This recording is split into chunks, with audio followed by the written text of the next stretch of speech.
Hey guys, Lord here, back in with another action figure review and a bit of a follow-up to the Knight's End Ezreal video from yesterday. Check that out if you haven't already. Really appreciate it if you did, because if you wanted me to completely and utterly destroy roast McFarlane Toys, I kind of did it there. Kinda.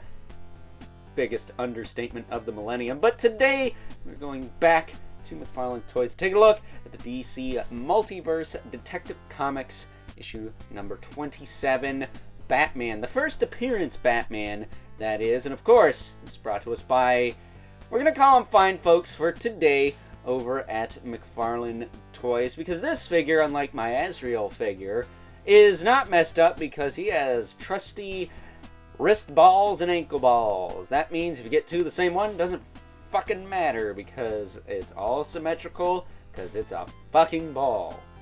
Doesn't need to be that complicated, folks.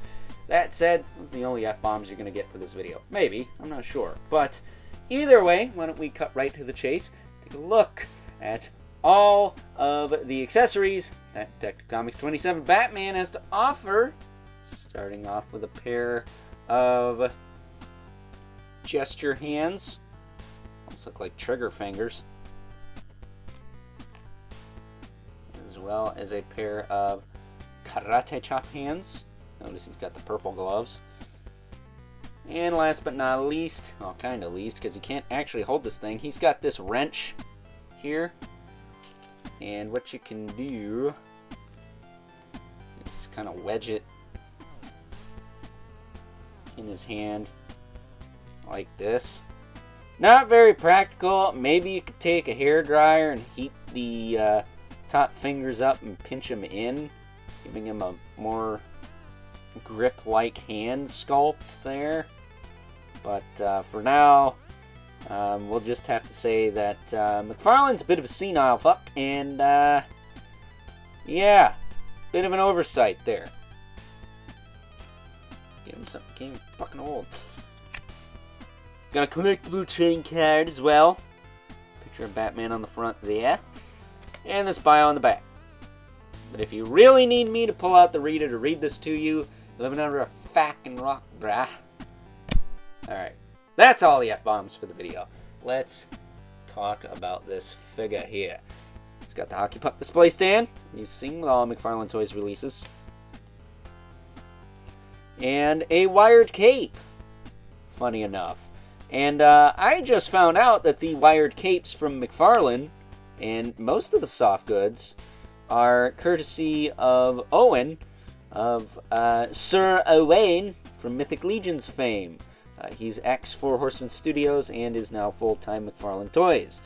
Shout out to the Mythic Enablers podcast for the very nice interview with him a few weeks back. You should check it out if you haven't already. Would really recommend you do so, because A, that's a good podcast, and B, they were good interviews. So, yeah, they were from the most recent Mythic meetup in Sacramento, California. So, there you go. That said, as far as this Batman goes, it's the fucking hush Batman for the umpteenth time.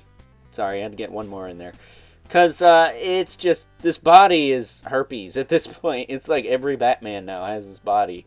Or, you know, some iteration of this body, or the Three Jokers body, or the Year 2 body.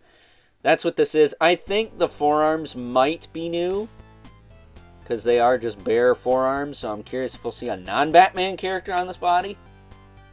Very curious about that. The head is new. Of course, it has to look like Detective Comics 27. And I think it does in the face. A little bit there. But not in the ears. I think the ears should have been pointed out a little bit. Kind of like Owlman's from the Starro Build-A-Figure Wave.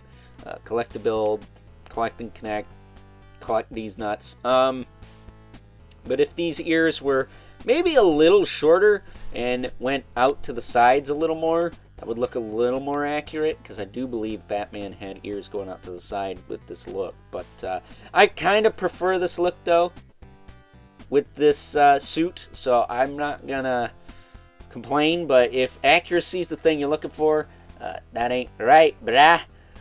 That said, I'm not sure about this belt. I don't recognize it. Maybe this is new too, but I'm not sure if that's entirely accurate or not.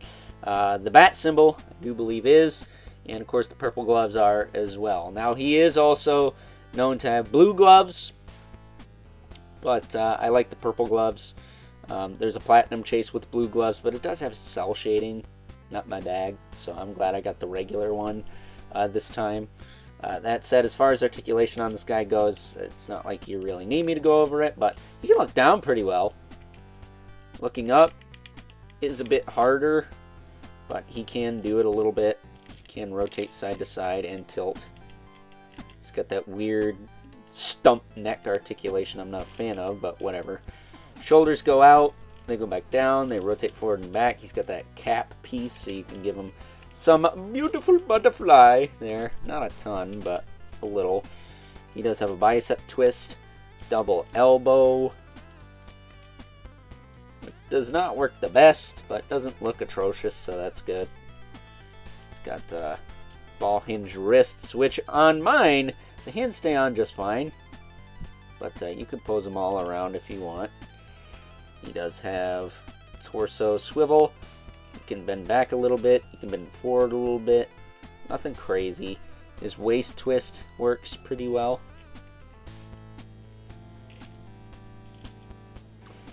The hips will kick out, back down, forward and back.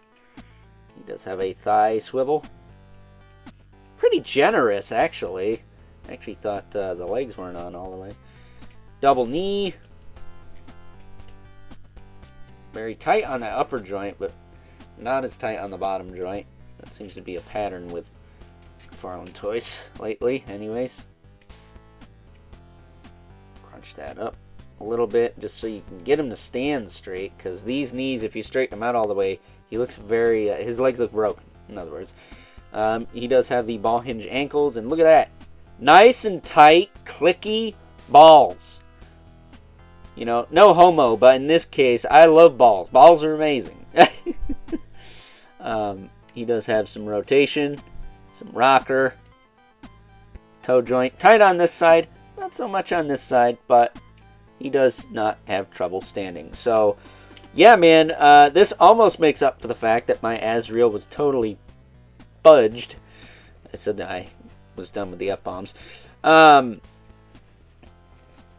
Because this guy doesn't have those problems, first and foremost, and this is what I wound up picking up with my refund. It was either going to be this guy or John Stewart who finished the Plastic Man wave, but at this current time he hasn't processed on BBTS, but I'd like to keep my BBTS pre-order, but they are taking an awful long time to get it, and it is on Amazon right now, as the time I'm recording this, so I would not mind picking him up and just ripping off the Band-Aid and being done with that wave, you know? But with my luck, there could be something wrong with it, and I'm not really wanting to deal with all that right now. So, yeah, like the figure. Think he's solid. And what the heck, I'll get one more in. Fuck McFarlane Toys for their piss-poor excuse for quality customer service. Shout out to BBTS and Amazon for their quality customer service. Because I did mention in a couple of my Masterverse reviews recently that I did have a couple issues there. I got full refunds, so I went and ordered the replacements. Because that's what you do, man. So with that being said, it is time now that we move right along and take a look at some size comparisons. First up, here is ye old Detective Comics 27 Batman, alongside the two Batman figures that make this Batman figure possible. We have good old black and gray Hush Batman, who is primarily the majority of what this Detective Comics 27 one is, with the exception of the torso and the forearms and most likely the hands. I think some of those parts come from this collector's edition Green Lantern Batman here. As you can see, they do share the same exact torso. However, because he has a cloth cape, none of these capes are reused. So I guess that's a plus. Something a little different. Maybe the forearms are the same as the Green Lantern Batman, because he does have glued on gauntlets there, but don't quote me on that. Getting these two out of the way. Of course, the head is new. I think I need to tell you that. Might not be 100% accurate, but it is new. So bringing in our two regulars, we get the Mythic Legions for the Multiverse. Right. Yeah. Whoop. Popped up the shoulder pad there. And the infamous 11 Spawn, who is probably about neck and neck with the Dark Knight here. Actually, he's a little bit taller if we don't count the ears. That said, when are we getting a Spawn with a cloth cape like this? That'd be pretty bussin', wouldn't it? So, with that being said, it's time now that we wrap things up. Some final thoughts. Overall, and as far as being Detective Comics 27 Batman goes, this one's pretty good. Granted, I don't think the head sculpt is 100% accurate to the source material, and there is the sheer lack of any real grip hands for the wrench accessory, but other than that, if you can get past those two minor issues with this figure, I think it's a solid addition to anyone's DC Multiverse collection and will look great alongside the collector's edition Superman from Superman #1. So with that being said, hope you guys enjoyed this review. Until next time, catch you guys later.